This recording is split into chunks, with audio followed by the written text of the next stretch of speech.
Welcome to The Explainer. Today, we are tackling a really big question. Why does music have such a deep, and let's be honest, sometimes dangerous hold on us? So let's set the scene. It's 1990, we're inside a cathedral in New York City right at the height of the AIDS epidemic. The artist Diamanda, Galás, covered in what looks like blood, unleashes her performance called Plague Mass. It was this raw, furious cry of protest against the deafening institutional silence around the whole crisis.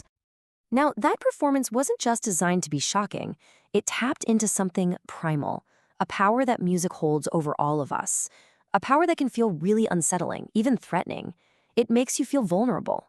So what is the source of this power? Well, to figure that out, we actually need to go way, way back, to the very beginning. To solve this mystery, we have to go back.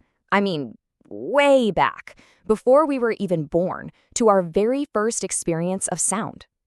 You know, thinkers like Pascal Quignard have this fascinating idea. He suggests that music's incredible power comes from what he calls archaeophony.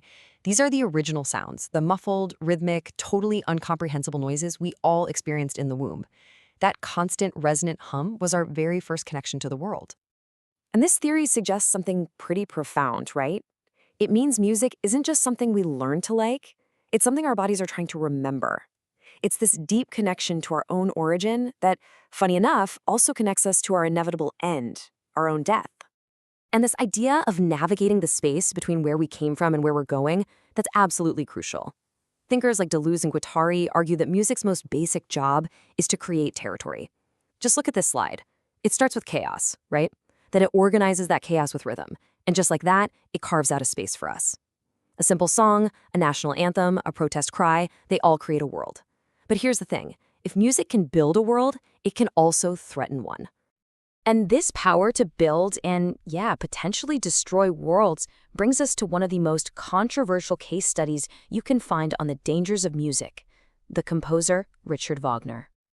Wagner's music is, without a doubt, powerful. It's seductive, and for a lot of people, deeply disturbing.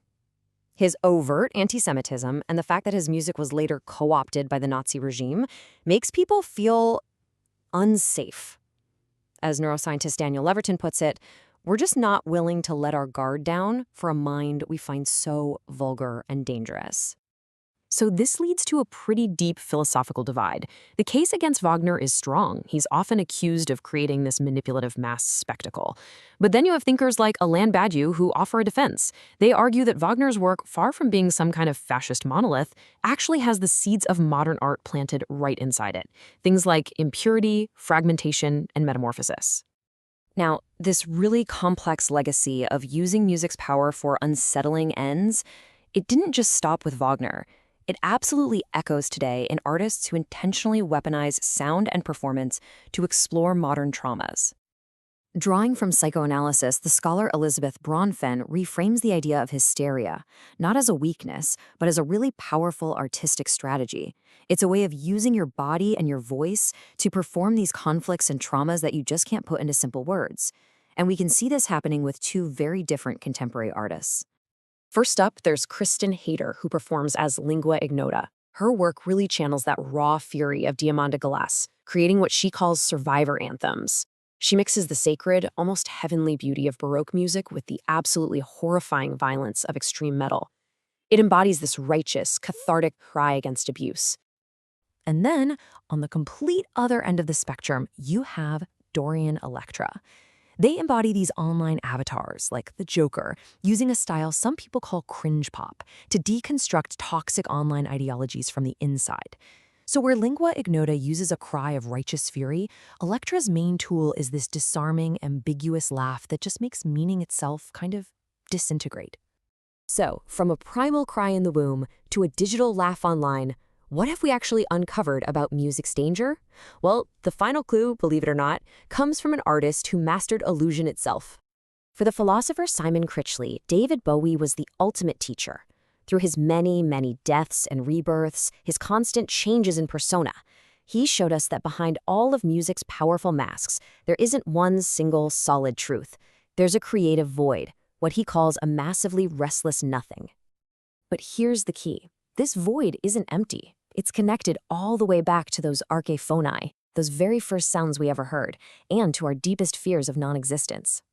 The danger of music is that it forces us to confront this void.